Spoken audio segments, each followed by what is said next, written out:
So this next video that's coming up, you may have seen this video, you may not have seen this video. It was in a post that had two other Reddit posts, and I think that it needed to be a standalone video. I did it a few weeks back, but I'm bringing it back now because we're talking about the economic collapse, the possible food supply collapse, and I think that it's all relevant and that we needed to talk about it again. It's definitely some relevant information. So go ahead and watch it now with all of the things that we are currently seeing. All right, join the conversation. Don't forget to like, comment, and share. So I came across this post in the economic collapse subreddit, and I've already talked about the fact that Trump is just barreling us down into the Great Depression 2.0. He's trying to make the first Great Depression small, and we're going to have the biggest Great Depression, like a fantastic depression, and how he is being run by the tech bro billionaires that are, I don't know, wanting to buy up America for pennies on the dollar. So let's get into this man's post. He says, the U.S. economy is already dead. It just doesn't know it yet. He says, someone recommended this sum for a reposting of my little prediction of doom. Enjoy so far as you are able. He says, to be specific, the U.S. will go into acute stagflation inside of 4 months, which will then transition to a depression more severe than the 2008 crisis before the end of the year. And it's already unavoidable. We are seeing the building blocks of a disaster, the likes of which we haven't seen in generations, and it's a question of when, not if, it goes off the rails. So that is this person's prediction. First, there's massive inflationary pressure right now. Prices of imported goods have started to rise sharply because companies have to be prepared to weather tariff price spikes if they actually happen or not. International trade is no longer reliable because the administration flip-flops on trade agreements daily, making goods less available. Neighboring sources of vital construction materials are being antagonized while the country needs to rebuild after massive wildfires. Agricultural output will be extremely unreliable due to gestures broadly at everything, but mostly deporting farm workers, bird flu, and the draining of California agricultural reservoirs. Second, those same things can also trigger a recession, and there's more.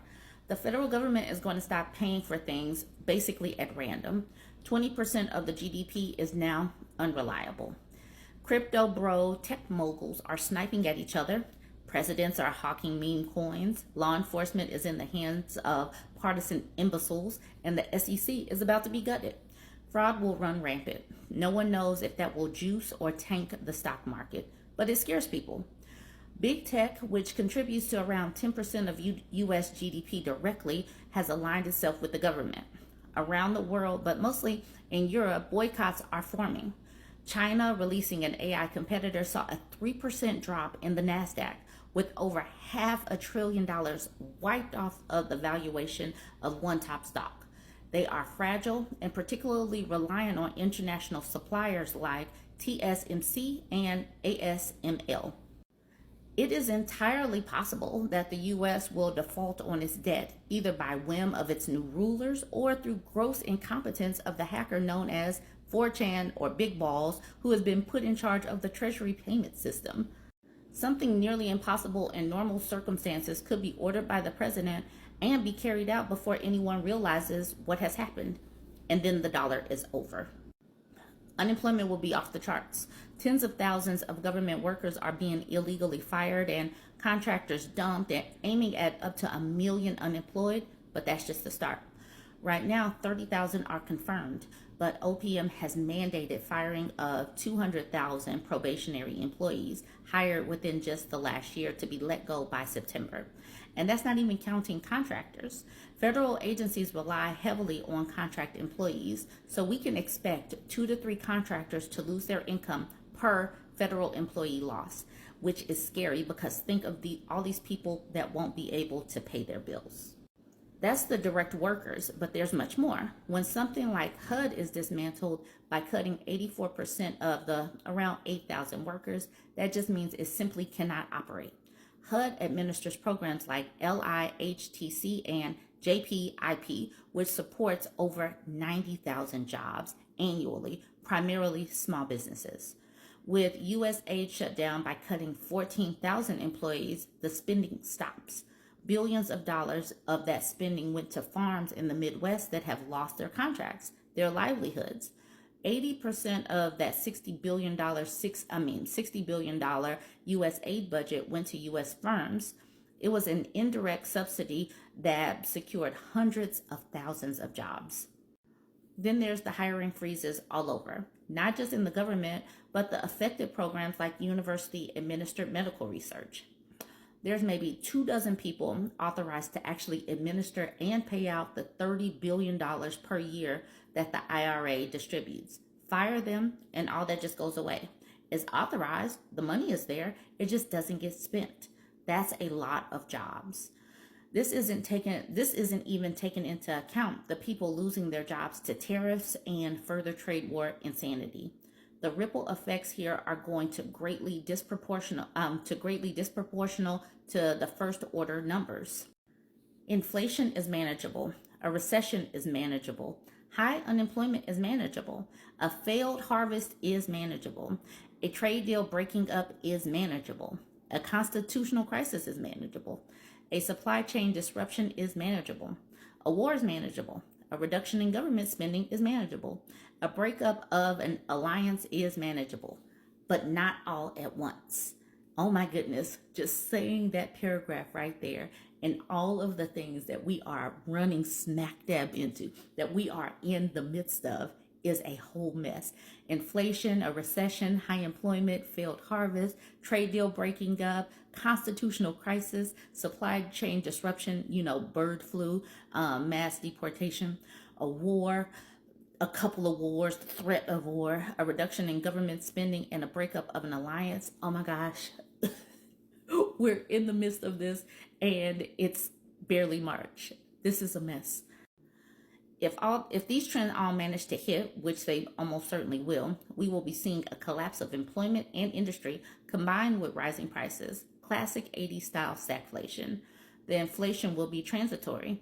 The prices will probably only go up initially as the tariffs are threatened, then imposed, and trade starts to fail. After a short while of stockpiles depleting, prices might go up a little more, but it will basically reach a new normal at a higher price point. Agriculture will recover, etc. Still, it's a good year or two of suck. In the meantime, that inflation will paralyze the Fed. They'll want to lower rates to counter the recession, but bond markets will rebel because of the inflation. QE will be a possible response, but would also be seen as irresponsible with room to cut being available and inflation already at a high point. Yay. With the regime being too redacted, or I think stupid, to respond to the self-inflicted damage, things will turn nasty. With most adults in the room purged outright or sidelined, the recession will quickly transition to a debt deflation spiral. And somewhere along the way, the massive bubble in asset prices is going to pop, and we'll see the third Minsky moment of the past century. That's when the Great Depression starts, folks. Yay. Some believe that the regime's economic thinkers, Besant, Lutnick, Moran, Navarro, have explicitly planned to crush the economy as soon as possible so they can say it was Biden's economy that crashed. This would let them both profit off the collapse and allow the president to swoop in and rescue the country. But be it malice or gross incompetence, such a rescue is not possible. Roadblocks to recovery. The investment needed to reshore and rebuild the manufacturing capacity to compensate for supply that is being cut off internationally will not happen because expected returns are impossible to predict and spending is already cratering. Even if new factories are built, which would take years to be profitable, modern manufacturing is hyper-productive. It creates lots of product, but almost no jobs. A few engineers and maintenance people can do the work of hundreds of manual laborers. There's no way to absorb the massive unemployment that's coming, and a few able to afford the products. The last time the U.S. was in stagflation was in the 1970s. It was ended with Volcker's hammer. Paul Volcker, the head of the Fed, raised interest rates to 20%. This caused a severe recession, which wrecked the economy and allowed a reset. The current leadership would not allow that. The president is pushing hard for interest rate cuts, and a head-on collision between the Federal Reserve and the office of the president will be intensely destructive to market confidence. Counteracting the collapsing stock market will require recapitalization by the Fed of various institutions that the regime does not like, and which its main economists would actively seek to prevent. By the time a healthy correction had turned into a complete slaughter, the Fed would be powerless. Recovery from any of these would be a difficult long-term problem, maybe a decade or more.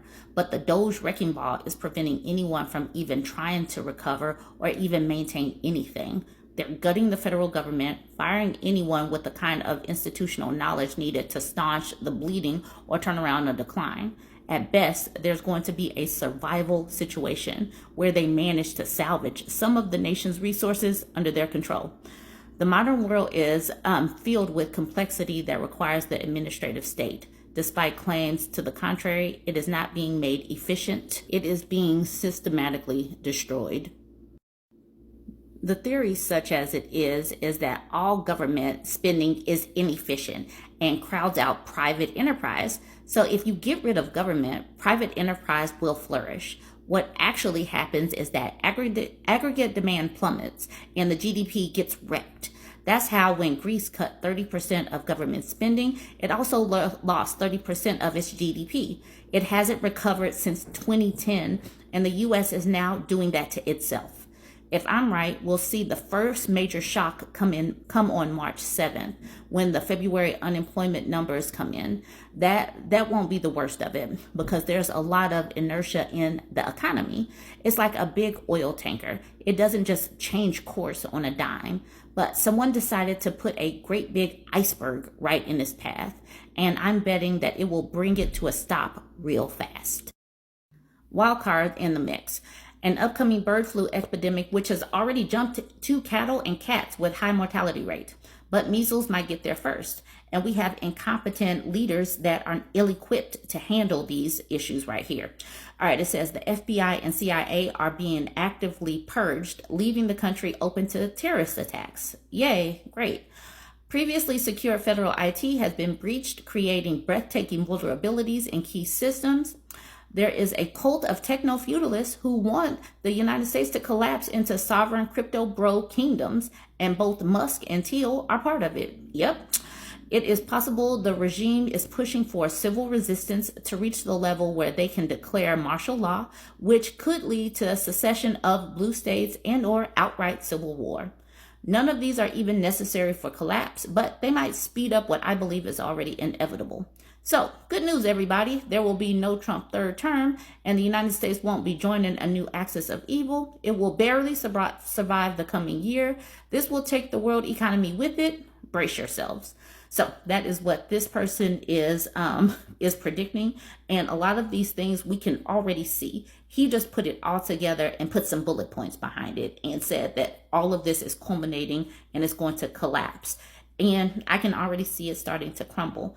I don't know how people think that we're going to have a big, beautiful economy if people don't have jobs. How are people going to take trips for spring break and summer vacations if they don't have jobs, or they're job insecure, or they're housing insecure?